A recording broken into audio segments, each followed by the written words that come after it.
Psalm 83 is a prophecy.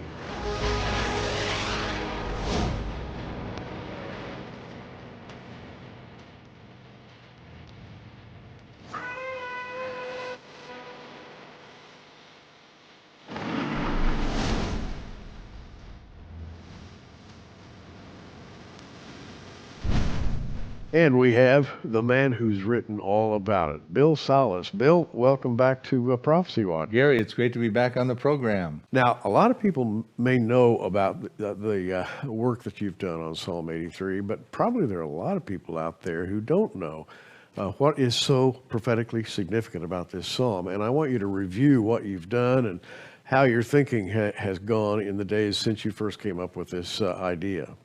Yeah, absolutely. I think Psalm 83 is a prophecy, for one. Some people simply think it's an imprecatory prayer, but I think it's both. It is a prayer of lament, but it is also a prophecy written by Asaph about 3,000 years ago. He was King David's worship leader, but we find out in 2 Chronicles 29:30 that he was also a prophet. It says he was a seer. And we find out in 1 Chronicles 25:2 that David actually had Asaph prophesy. So we have a prophecy. Now, Asaph wrote 12 Psalms, Psalm 73 through Psalm 83, and Psalm 50. And by far the most prophetic of his Psalms would be Psalm 83, and I believe also Psalm 50. And he wrote this at a time when Israel had their anointed King David. They were winning wars, they were expanding territorially, they were talking about building their temple. And what he comes up with is a prophecy that I believe is for our time, that is nothing short of a genocidal attempt of the Jewish people. And we get into the first few verses of the Psalm. It tells us there's a confederacy coming against Israel. Well, and you said it was sort of an imprecatory prayer, and it's keep not thou silence, O God, hold not thy peace, and be not still, O God. The prophet here is crying out for justice, and somebody has come after Israel, and the prophet is saying, God, please hear and answer our prayer. Well, absolutely. And that first verse is very telling. Usually when I teach on this, I read through the whole prophecy, and then I come back to that first verse, because once you understand the details of the prophecy, you realize why Asaph has to say, you cannot keep silent about this matter. You cannot hold your peace any longer. You must be not still. In other words, you must have a victory in this matter, because what it turns out to be is an attempt to destroy the nation of Israel, that the name of Israel is remembered no more. And God cannot keep silent about that. God has big plans for Israel in the end times. So that brings us up to the big question. What do we learn about conditions today and about Bible prophecy concerning today's world by reading Psalm 83?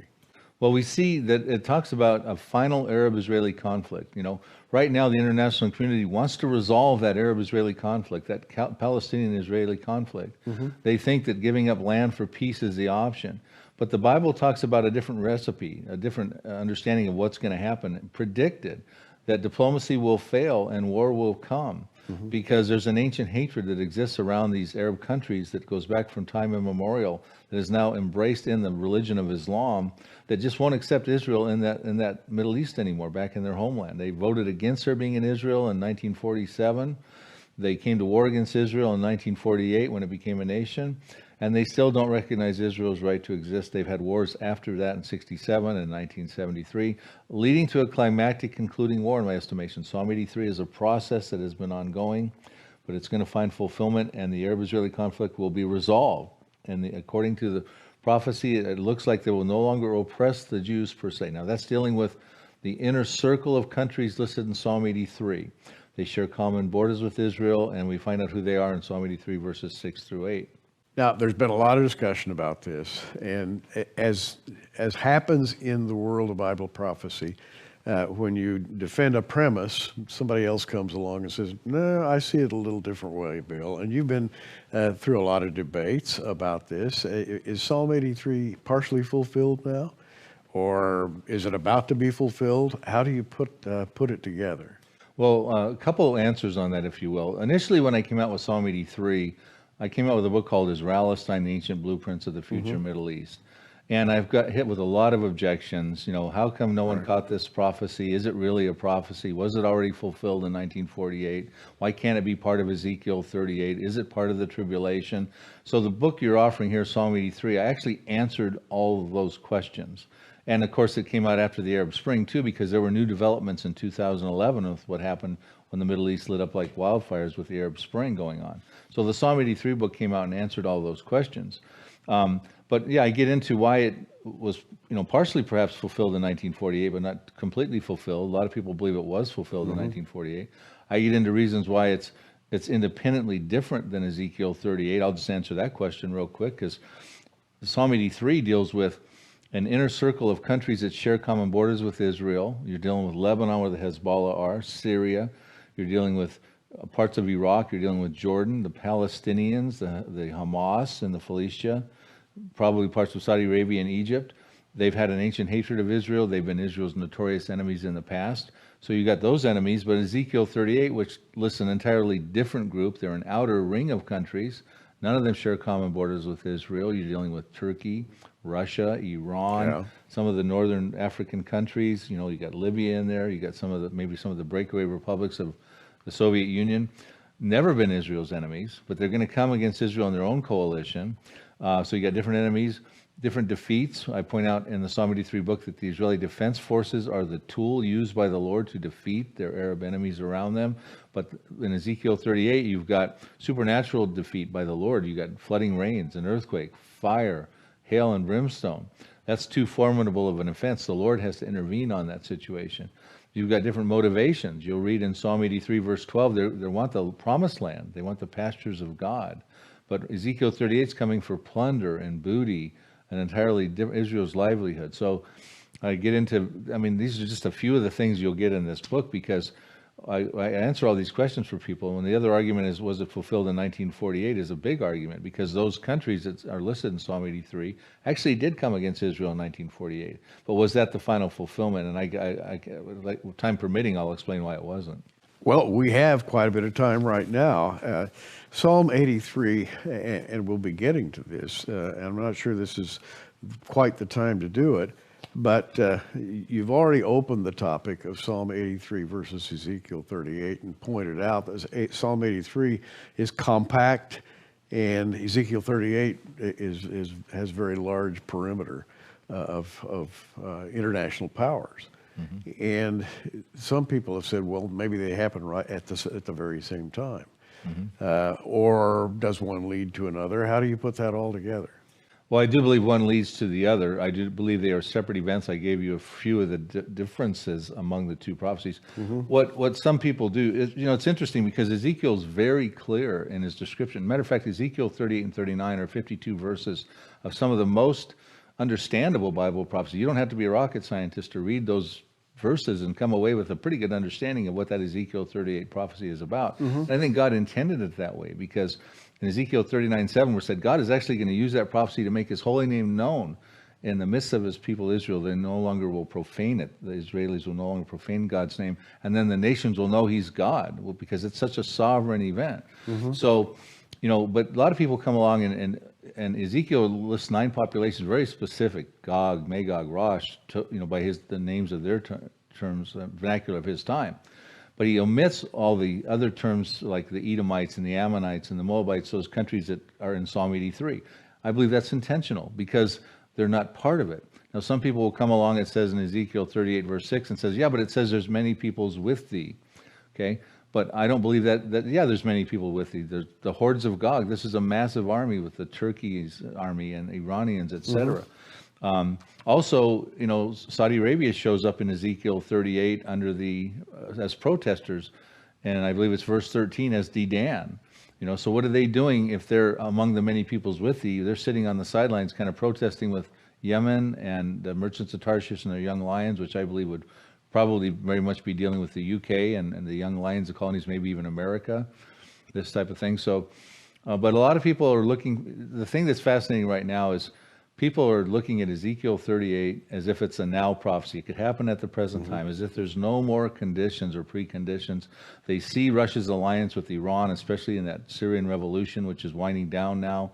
Because of Hezbollah, Iran, and Russia's help, they've been able to keep Bashar Assad in power in Syria. They've dealt with the ISIS issue. But I tell people, look, let's close the newspaper. Let's turn off the internet for a minute and let's read Ezekiel 38, verses 8 through 13, and see what he says about Israel in Ezekiel 38. He says they will be dwelling in the midst of the land. They will be dwelling securely. They will be dwelling without walls, bars, nor gates. They will be very prosperous because Russia's coming after their livelihood. Now, I'm sure you've given some thought to this, but the word wall kind of rang a bell because Israel does have a wall along Gaza to keep out the Gazans.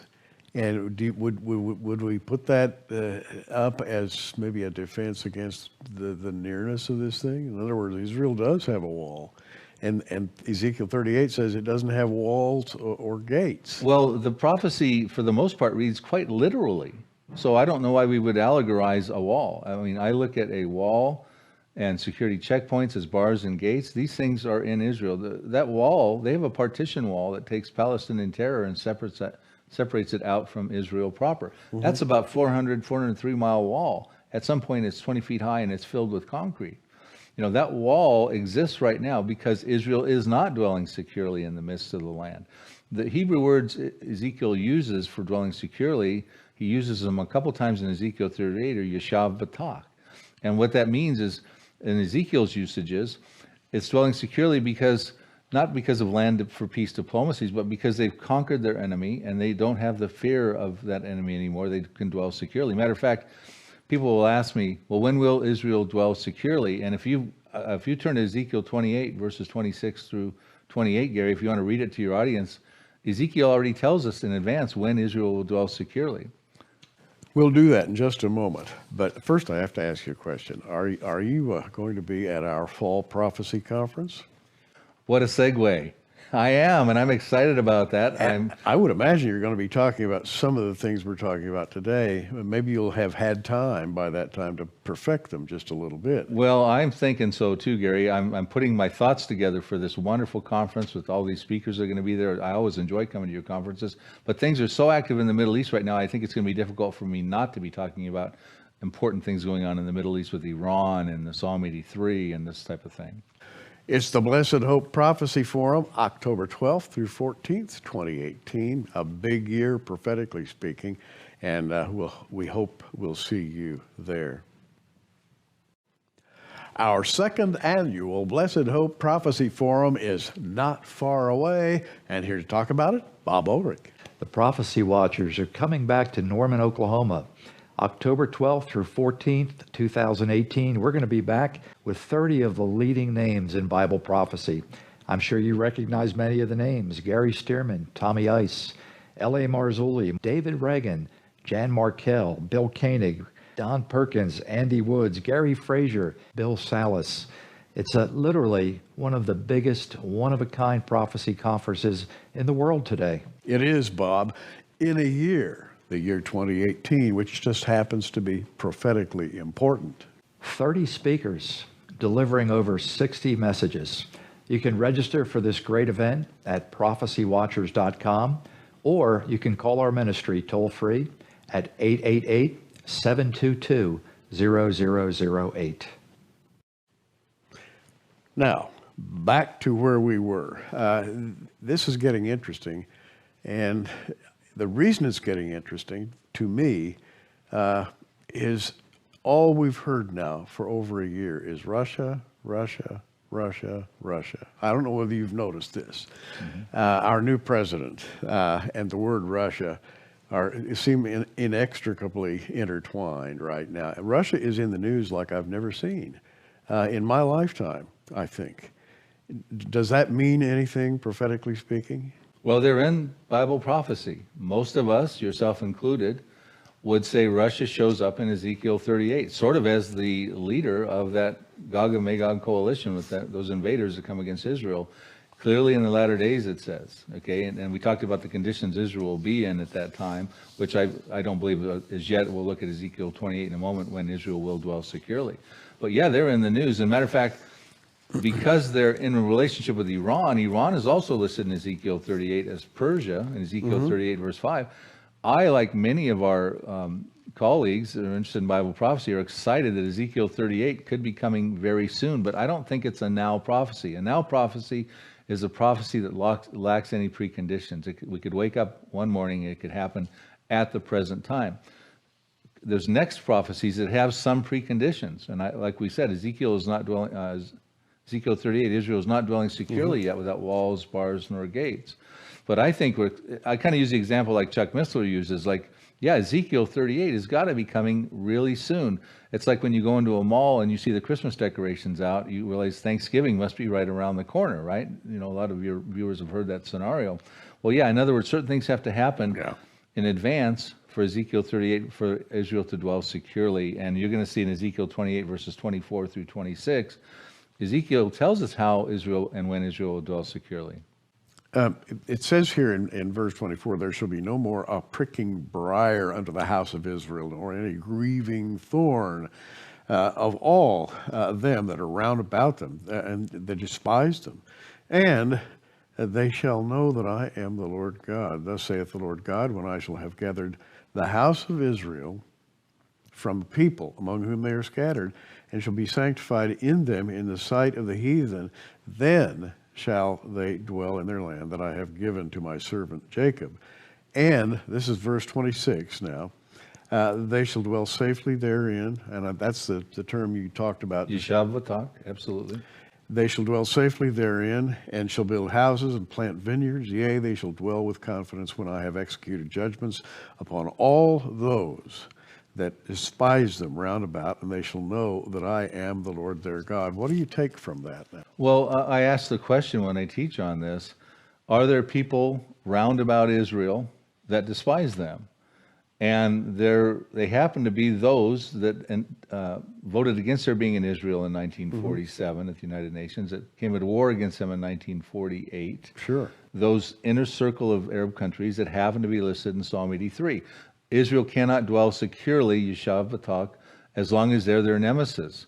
And when judgments are executed upon them, which is what Ezekiel is saying, Israel can then dwell securely. They can tear down that wall. They won't be worried about Palestinian terrorism, etc. Now, these participants, these belligerents, are listed in Psalm 83, verses 6 through 8. The tents of Edom are listed there, in a habitation condition. And you get into the Ishmaelites and Hagarenes and Moab and Ammon. This is Jordan. The tents of Edom, I would say, have a reference to the Palestinian refugees. Tents of would be refugee conditions, biblically speaking. So you get a list of these people by the names of Asaph's vocabulary of his time, and they're in that roundabout, those countries roundabout that despise Israel.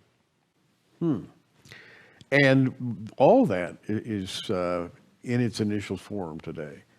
And now, meaning that things are set, but you're saying this Ezekiel 38, it may not be a now prophecy as you interpret it. Right, I believe it's coming really soon, but I believe it's a next prophecy. I classify prophecies in my Now Prophecy book as now. These are the ones that could happen at the present time. There's about 9 or 10 on my list. The next prophecies are the ones that have minor preconditions, but they do have a few conditions that have to be in place before the prophecy can find fulfillment. And then I've got the last prophecies, which have some fairly significant prophecies. And I believe all these things are converging. I believe all the prophecies are going to happen soon and sequentially, but they're not all going to happen at the same time. They're going to stage themselves. What could happen now? What would then happen next? And what would happen last, like the Antichrist and the tribulation period and the judgments of the book of Revelation? Those would be the last prophecies. I don't believe the church will be here for some of those last prophecies. I don't believe we'll be here for the tribulation and that sort of thing. I'm a pre-trib rapture believer. We started out in Psalm 83, and Bill talked a lot about his thoughts about it. I want to go back to Psalm 83 because we missed something we were talking about a minute ago. There is almost like a harbinger that popped up recently having to do with Psalm 83. And it was a long buried archaeological artifact that came out at a particular time and had everything to do with Psalm 83. Tell that story. Yeah, this is the question.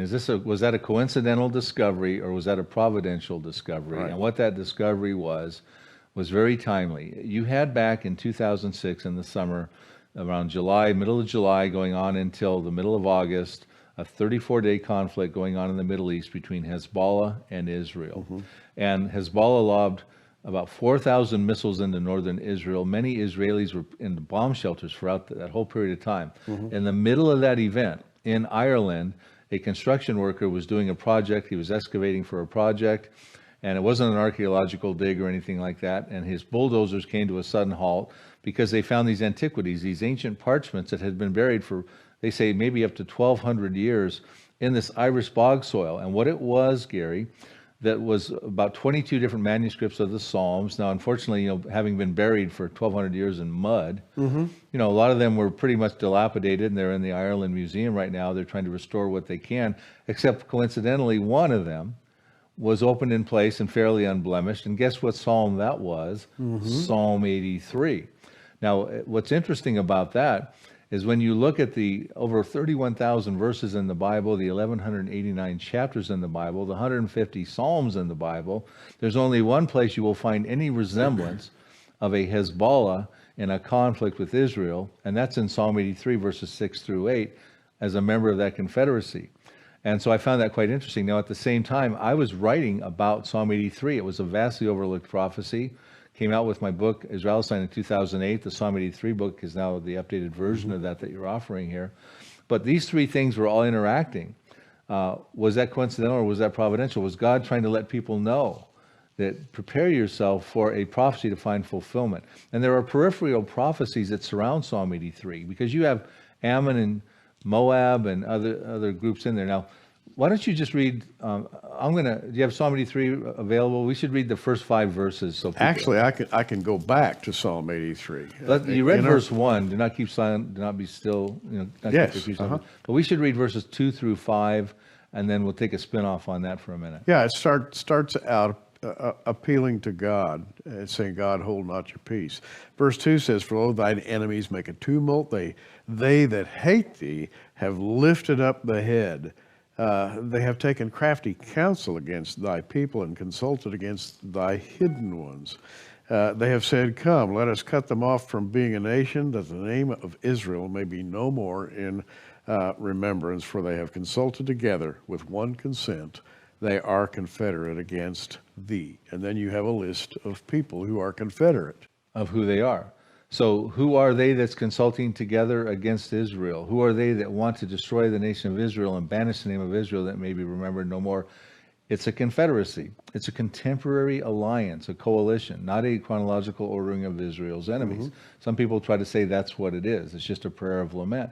But when you look at the specific list in verses 6 through 8 on that inner circle of countries that share common borders with Israel, they don't represent all of Israel's historical enemies. They would just be a sampling of them. No, it's a confederacy. It says they're confederate against thee. And it says in verses 12 of Psalm 83, verse 12, they wanted to take the pastures of God for possession. So the reason they want to wipe Israel off the map is because they want to possess the promised land of Israel. They're not interested, if it's a prophecy for our time, which I believe it is, in a two-state solution. They're not interested in the land for peace deal. They want one state, another Arab state, probably so they can fly the flag of Palestine over it. That's why I think it's a very important prophecy to be watching at this point in time. Now, also they say in 1948 it was fulfilled, but it wasn't really, because if you read the full psalm, Asaph is petitioning the Lord to deal with this confederacy, to not be still, and he goes back and draws our attention to the book of Judges, chapters 4 through 8, and he starts talking about deal with them like Deborah dealt with the Canaanites, the prophetess Deborah, her general Barak. The Canaanites had oppressed them for 20 years, and the time came where they were no longer to oppress the Israelites. And so Barak defeated the Canaanite armies. And he talks about Gideon's little 300-man army, deal with them like you did with Gideon. And at that time, Gideon dealt with the Midianites who had oppressed the Jews for 7 years.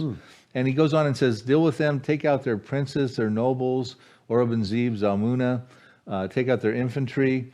And we know that with 300 men, he took out 120,000 Midianites. And the point being, from top to bottom, these armies were destroyed, their leaders were destroyed, and they never oppressed, you look throughout history, the Canaanites or the Midianites oppressed the Israelis again. I ask the question, are that inner circle of nations that came to war in 1948 still oppressing Israel? Are they still keeping Israel from not dwelling securely?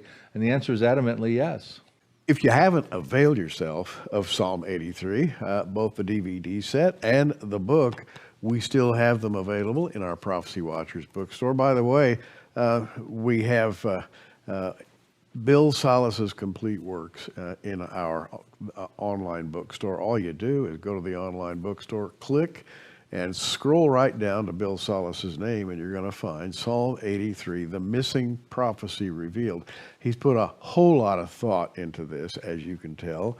And to digest it fully, you really need to take time and look at it, maybe 2 or 3 times. But I think he's got some great ideas. We're going to put together a package, as we always do here at Prophecy Watchers. In addition to the Psalm 83 book and DVD, we have America, the Coming Mideast Wars. Topical, I must say. And if you look at what's going on in the world today, wow. The things are rumbling, and there are people trying to figure out exactly what in the world is happening. The now prophecies, you heard Bill talk about what he calls the now prophecies versus the next prophecies. Well, here we have the book and DVD of the now prophecies. All of these together. Look for the Bill Salus End Time Collection right on the Prophecy Watchers online bookstore. Just dial down to Bill Salus's name, and you'll see the Bill Salus End Time Collection. And believe me, you need to avail yourself of some of the knowledge that he's worked on for quite a while now, and it just keeps getting richer as we're getting closer to the prophesied events. Okay, Bill, we have just a couple of minutes left. How would you like to round up today? Well, I'd like to talk a little bit about some of the peripheral prophecies with Psalm 83. There's an abundance of other prophecies that connect with Psalm 83, and some people have sort of dismissed Psalm 83 lately because they think, well, look, Jordan's got a peace treaty with Israel, and Egypt's got a peace treaty with Israel. How could those be members of Psalm 83 that must have found fulfillment in 1948? And every time Israel starts talking about taking back control of the Temple Mount, which they relinquished to Jordan in 1967, Jordan starts talking about ripping up that peace treaty they got with Israel. It's paper thin. In Jeremiah 49:2, it tells us that there's a prophecy dealing with Jordan. It says there's going to be an alarm of war in Rabbah of the Ammonites, which is Ammon, Jordan. Yeah. It says it'll be a desolate mound. It'll be destruction. It says Israel will take possession of its inheritance, which that's part of the promised land of Israel. It also says regarding Jordan in Zephaniah 2, verses 8 and 9, that the Lord has heard the arrogant threats of Ammon and Moab, that's northern and central Jordan, approaching the borders of Israel. It says that there'll be a war, and the residue of Israel will plunder them, and his people will take their inheritance, if they read Zephaniah 2, verses 8 through 9. So I ask those people who say that this has already found fulfillment and the peace treaty with Jordan is solid, rock solid, when were those prophecies fulfilled? We need to look carefully at these prophecies. Sometimes maybe just shut our newspapers, turn off our internet, and read the Bible clearly and see what it's really saying there. And that's what Bill does. He does read the Bible very deeply and clearly, and we appreciate your sharing with us today.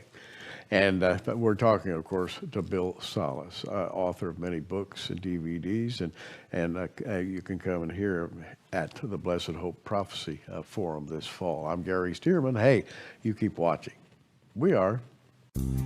Thanks for joining us on Prophecy Watchers. You can find us on the web at prophecywatchers.com. In the meantime, keep watching, everybody, and we'll see you soon.